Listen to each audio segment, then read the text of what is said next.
Στις 26 Ιανουαρίου ένας αστεροειδής θα περάσει κοντά στη Γη. Ο ήλιος θα ανατείλει στις 7:34. Τα μαγαζιά και οι τράπεζες θα ανοίξουν μετά τις 8.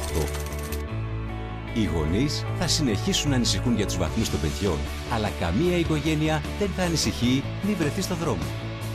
Στις 26 Ιανουαρίου οι μηχανές παίρνουν εμπρός και η κοινωνία στέκεται όρθια. Αρχίζουμε την πραγματική διαπραγμάτευση. Χαράζουμε νέα πορεία μαζί με την Ευρώπη. Στις 26 Ιανουαρίου η Ελλάδα θα είναι μια χώρα με ελπίδα για όλους.